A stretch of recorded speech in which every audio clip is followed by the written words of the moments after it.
So my big three picks out of any order was Halo Forager, Khenra Spellspear, and was it still Invasion of Tarkir?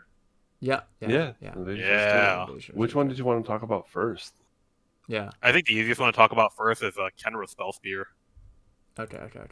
Yeah. Generically good. Super This is strong just beater. generically good.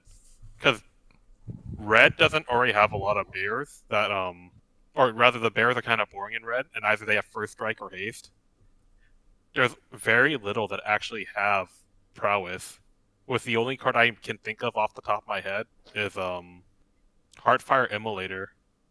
But what sets this card apart from Heartfire Immolator that it also has Trample. So just that baseline alone is already really good. I don't know why, but because it has trample, I feel like it. I don't know why. I'm wondering, is this good enough? I know for a fact it'll be good enough for standard and possibly pioneer, but is it good enough for modern, where like your red prowess decks, you want to be like low to the ground? I believe in modern, if you want to play, Kiln Fiend is just better. You think so? Even though this has trample though.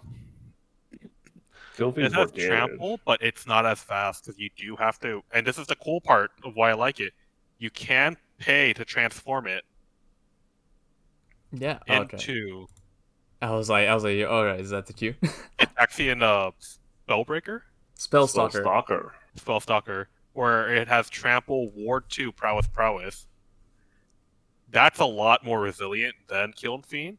It's not as fast. But that's so insane for at least for Cube.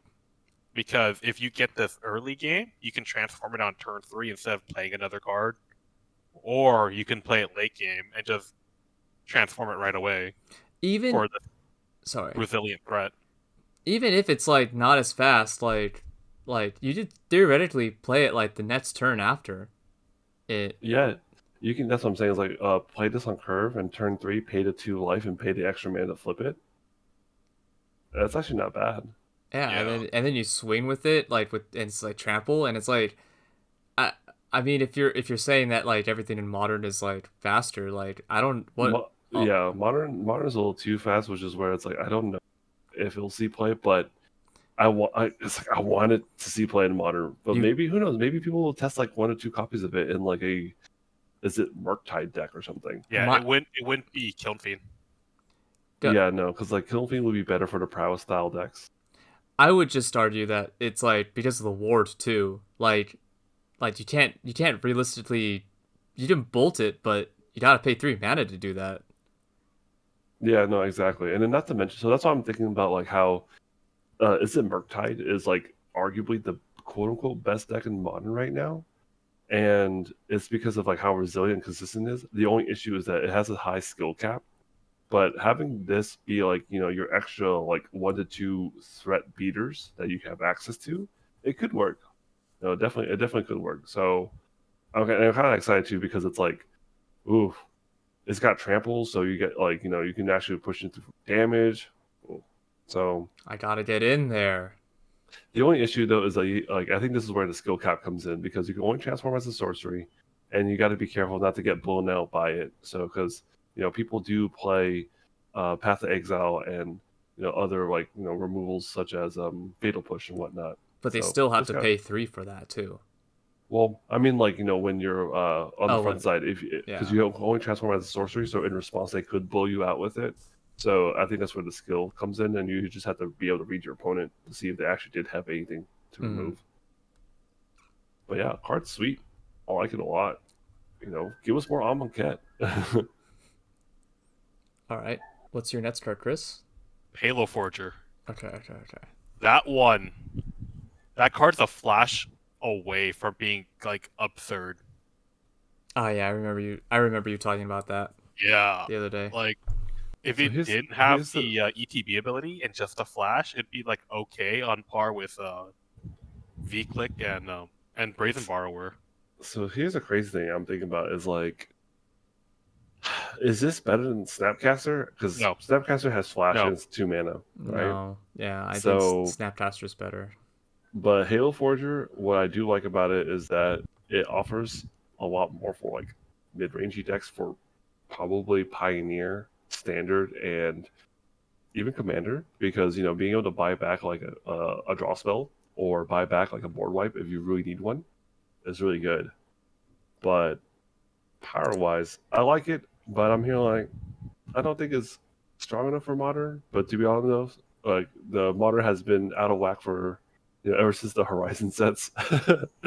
So Yeah, it is what I it think is. this card's kind of clunky because it is 3 mana. And Mm-hmm. realistically, it's not a 3 mana card. You're playing it for either 4 mana or 5 mana, possibly Yeah. even 6 or 7. So Yeah. very similar to Snapcaster. Mm-hmm. But But the one good thing though is that it's a 3/1 flyer. This could be really aggressive in the air. yeah, which is great. But the thing is, without that flash, you do not get to recast counter spells, That's which true. is a huge deal. Yeah, you don't get to surprise your opponents. But that's why I think like in because I always felt like Snapcaster is playable in Commander, but it just doesn't feel impactful enough. But I just feel that having a 3/1 flyer feels more impactful, and because Commander tends to go longer, you tend to have more mana, and you have mana to help you pay for spells. That I'm okay with not surprising people with counter spells, but like being able to buy back like you know board wipes are good enough for me, or not even board wipes, just like hard draw spells or removal spells even. Yeah. You guys want to know something really cool, though? Hmm. It's You another guys might have fairy. missed it because you guys compared it to the Snapcaster Mage, but it can hit any graveyard. I missed Wait, it. I didn't read it. I missed it. I don't Oh read. my Yeah. god. I don't read cards, but yeah. What is it? Oh, that's From a okay. So graveyard. that's actually pretty sweet then, because then you can just take your opponent's removal spells, their draw spells. Okay, I think that's like actually a pretty decent fair trade-off. But no, I don't think so. But at the same time, that alone sets it apart from the other cards, and so you get to really think about it. I don't know why, but I think it's kind of funny because it's like if there's any one-drop removal spells, you can just pay this on 4 mana and just be like, oh, let me just like, you know, tempo you out, and then just like kill your dude. You made me Um, you made me reconsider like my decision of like is it good in modern? Just probably not, No. unfortunately. But who knows? Maybe like someone like aspiring Spike or somebody can play test and see if it's good or not. I just think that it's like because it being said one toughness, I think uh, Pioneer playable. Pioneer playable for sure. But yeah, like feels bad. But like Solitude, like and Fury just eats this for breakfast, which is exactly what you want to avoid. But Pioneer, Standard, and possibly Commander sounds great. um I also wanted to add for the commander aspect of it, it's also a road And it's a fairy. and it's a fairy. Yep. So more rogue and Party. fairy players. Party time. Fairy Party. tribal. All right. And to the next one then. And then lastly, Invasion of Tarkir. So, I don't know how you guys have seen the battles yet, but the way I view them is they're basically sorceries. Yeah. So, Yeah. if their sorcery line is good enough, anything extra is just gravy. Mm-hmm. And so for this one, basically enters the battlefield, deal 2 damage. That's not amazing, but that's serviceable. But the thing that really sets it off for me is that it's in red, and red actually has enough direct damage spells to flip these cards. So unlike the other colors, being able to flip these cards is actually more real or more realistic in red decks. And when it flips over, you get a flying dragon with whenever a dragon attacks, you can do 2 damage to any target, which is just wild. You know, I'm as much as like you're excited for this, I'm kind of not unless like you have dedicated like deck with dragons. But I guess 4/4 flying trampler is pretty strong for theoretically 2 mana plus whatever you use to flip it over. Yeah. Well, I mean, okay, so in my cube, I don't run enough dragons, but Shivan Devastator and Thundermaw Hellkite will make this into 4 damage, which is way more respectable. You you No, need like more regard. changelings. Well, that's Oh. yeah. There's some changelings out there, but no, I think it's just like there's just sorcery removal, and there's a lot of these days. There are so many good small value creatures that you don't mind sniping off, right? And like for example, in cube, there's lots of good one drops like catch a Yoshimaru before it grows too big, or Deathrite um, Shaman. Deathrite Shaman, Birds of Paradise before they get too much advantage from it, Crypt Breaker from getting card draw. There's like there's so many good like small creatures that it's not that bad. It's not that great on rate, but it'll get the job done. And the flip side for it, I think is pretty sweet. Especially if you do have any like changelings or dragon support for it. Like, but in EDH though, I think this is where it's probably going to shine the most. Standard, I don't know if there is a dragon deck, but there is. Shivan Devastator is played often.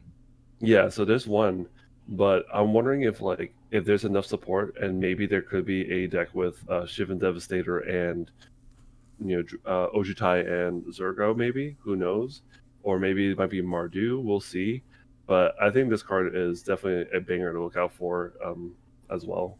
I like it, but I don't know if it's quite there yet.